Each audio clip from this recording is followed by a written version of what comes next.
বলেন কি বলা আছে? সখীপুর মোট জনসংখ্যা ১,২৮০ জন। তার মধ্যে ৮০% লোক কৃষিজীবী। ওকে, কৃষিজীবী লোকের সংখ্যা নির্ণয় করি। খ কৃষিজীবী নয় এমন লোকের সংখ্যা নির্ণয় করি। আচ্ছা, তাহলে উপরে যে ক্লু দেওয়া আছে এটার আলোকে দুইটা প্রশ্ন করা হয়েছে। ক্লুটা কি? ধরো আমরা সবাই সখীপুর গ্রামে থাকি, সেখানে আমাদের মোট জনসংখ্যা ১,২৮০ জন। তার মধ্যে ৮০% লোক কৃষিজীবী, কৃষি কাজ করে। ঠিক আছে, বাংলাদেশ তো এমনিতে কৃষি প্রধান দেশ। ১০০ জন জনসংখ্যার মধ্যে ৮০ জন লোক কৃষিজীবী। একজনের মধ্যে কতজন? ১২৮০ জনের মধ্যে কতজন? তারপর আমরা উপরে নিচে কাটাকাটি হানাহানি করে যারা বেঁচে থাকবে সেখানে আমরা কোনগুলো জমাবো সেটাই উত্তর। নাকি করে দিতে হবে? নেন, আমি এখন কাজ দিলাম, আমাকে এটা করে দেখান তো। ভুল হোক সমস্যা নেই, চেষ্টা করেন। ১০০ ভাগের ৮০, হ্যাঁ বাস ১,০২৪ জন। হ্যাঁ, ভেরি গুড, ভেরি গুড। হ্যাঁ, লেখাগুলো সুন্দর, থ্যাংক ইউ। তারপরে এই লেখাও সুন্দর, তোমার লেখাগুলো ভালো করে আমি দেখতে পাইনি, ঝাপসা ছিল। আচ্ছা, এবার হচ্ছে খ নাম্বার। খ নাম্বার, এই যে ইবনাথ, ইবনাথ খ নাম্বার প্রশ্নটা পড়ো তো, কি বলা আছে?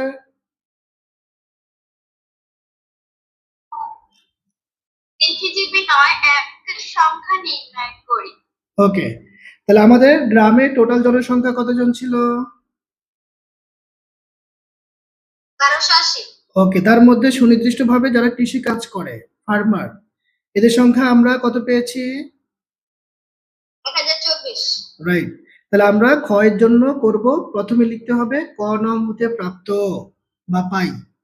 হ্যাঁ, কৃষিজীবী লোকের সংখ্যা ১,০২৪ জন। তারপরে দেওয়া আছে গ্রামের মোট জনসংখ্যা ১২৮০ জন। হ্যাঁ, তারপর সুতরাং কৃষিজীবী নয় এমন লোকের সংখ্যা। তা আসলে এটা একটু যদি আমরা করতে চাই, আমরা এখন এটা করতে চাই। হ্যাঁ, কথা তোমরাই পারবা, আমি কথাগুলো একটু সাজিয়ে লেখার জন্যই মূলত করে দিচ্ছি। খ নাম্বার, খ নাম্বারে আমরা লিখবো ক নং হতে পাই, যেহেতু এটা একটার সাথে একটা রিলেটেড, আমরা এই কথাগুলো ব্যবহার করব। ক নং হতে পাই, কি পাই? কৃষিজীবী লোকের সংখ্যা। কৃষিজীবী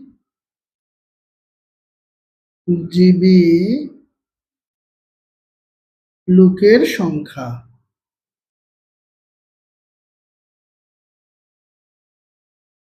কৃষিজীবী লোকের সংখ্যা আমরা কতজন পেয়েছিলাম?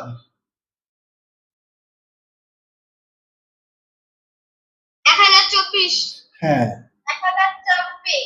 হ্যাঁ, রাইট। ১,০২৪ জন আমরা লিখে দিব ক নং হতে প্রায়। ঠিক আছে, এটা রেফারেন্সটা একটু দিয়ে দিতে হবে। তারপর লিখবেন দেওয়া আছে, দেওয়া আছে। আমরা একটু ম্যানুয়ালি সাজিয়ে লিখবো, তাইলে জিনিসটা দেখতে সুন্দর দেখাবে। তাহলে দেওয়া আছে আমরা কি পেয়েছিলাম? মোট জনসংখ্যা। সখীপুর গ্রাম, পুরো কথা লেখা দরকার নাই। দেওয়া আছে মোট জনসংখ্যা, মোট জনসংখ্যা।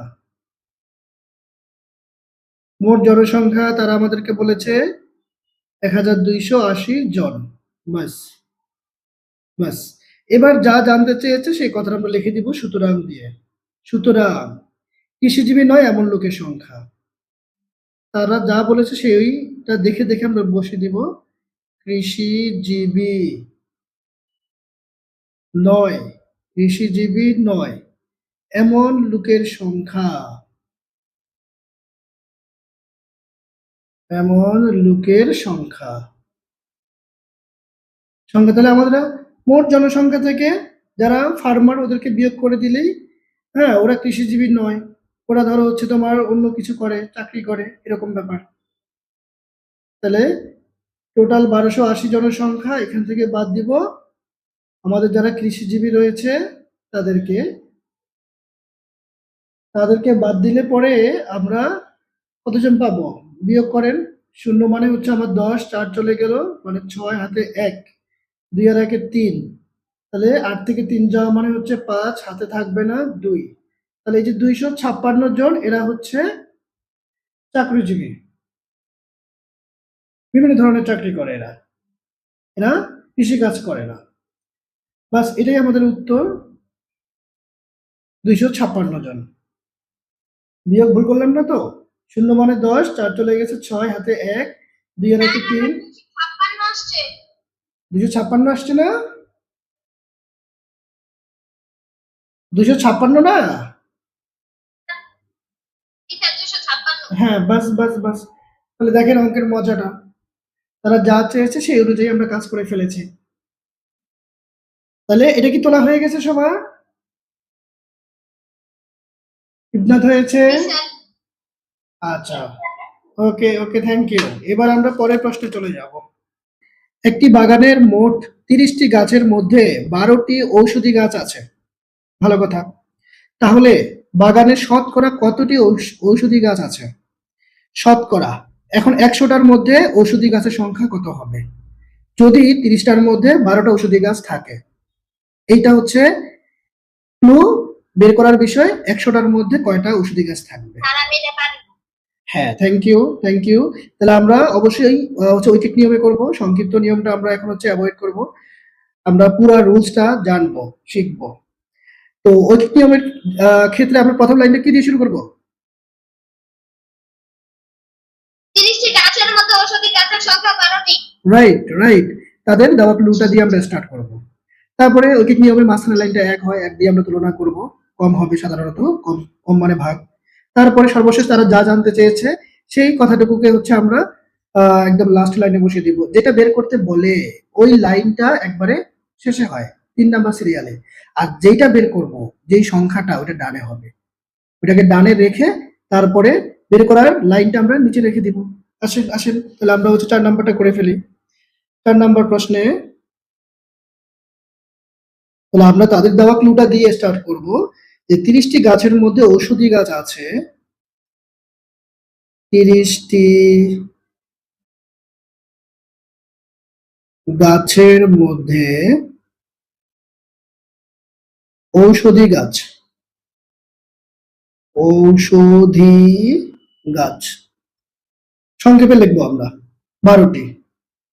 এত বেশি লেখা লম্বা করার প্রয়োজন নাই। 30টি গাছের মধ্যে ঔষধি গাছ 12টি। সুতরাং একটি গাছের মধ্যে ঔষধি গাছ কম হবে, 30 তুলনায় এক সংখ্যা অনেক ছোট। কমের বেলায় ভাগ, ভাগের ক্ষেত্রে প্রথমটা চলে যাবে নিচে। বাস, এবার সুতরাং তারা শতকরায় জানতে চেয়েছে মানে 100টি মধ্যে আমরা কয়টি ঔষধি গাছ পাবো। তাহলে এটা আমাদের নিচের লাইনে দিতে হবে, যেটা বের করতে বলে এটা নিচের লাইনে বলে।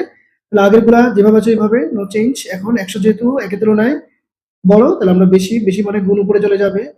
তাহলে আপনাদের রেজাল্ট কত আসছে? রেজাল্ট কি আপনারা পেয়েছেন? 40টি, 40টি।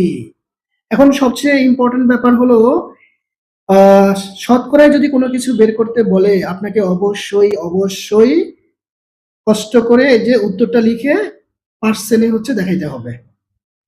পার্সেন্ট, 40%, এটা দিতেই হবে, নাহলে কিন্তু টিচার মার্কস কমাই দেবে। কোনো কোনো ক্ষেত্রে টিচার মার্কস নাও দিতে পারে, কিন্তু শতকরা বললে এটা একটু খেয়াল করে কষ্ট করে লিখে দিতে হবে।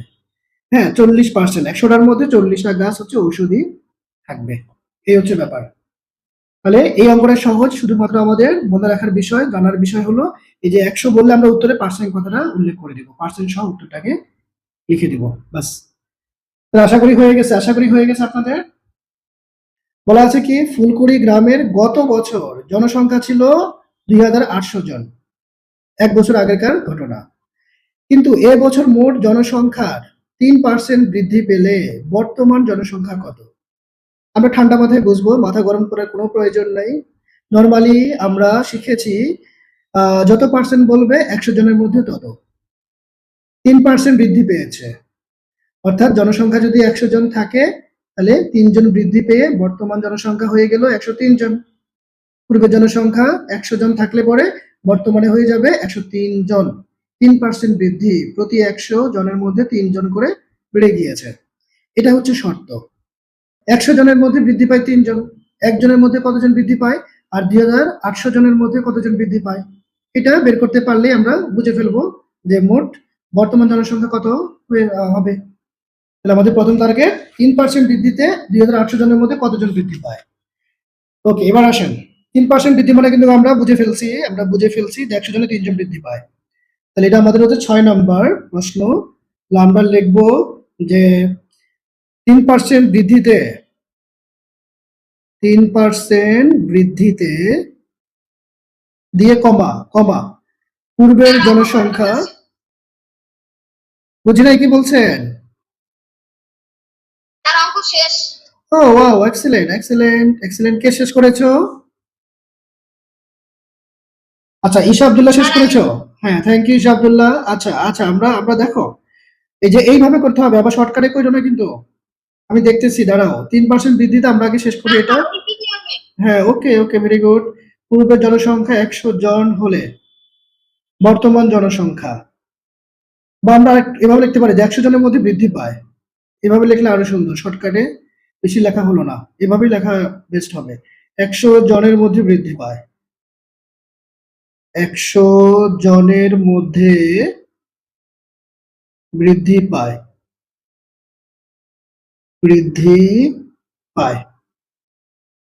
3 জন।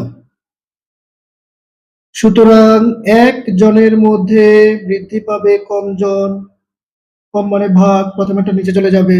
সুতরাং আমাদের মোট জনসংখ্যা তারা বলে দিয়েছে, জি বলেন, 2800 জন। উত্তর আসছে 2884 জন। হ্যাঁ, ওকে, আমরা দেখি, আমরা ক্রস চেক করব।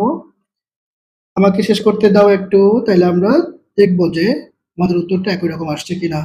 তাহলে এখন 2800 জনের মধ্যে কতজন বৃদ্ধি পাবে? একজনের তুলনায় 2800 জনের মধ্যে বেশি বৃদ্ধি পাবে, ফলে গুণ।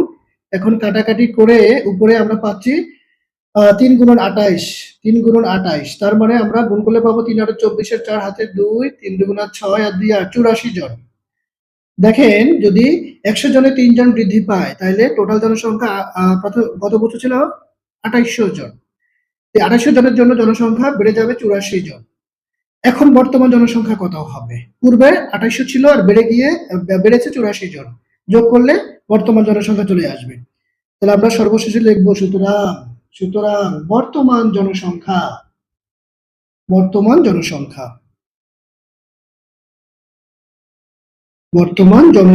হবে, পূর্বের জনসংখ্যা তো আছেই, এখন যারা বেড়ে গিয়েছে এরা আগের জনসংখ্যার সাথে যোগ হয়ে যাবে।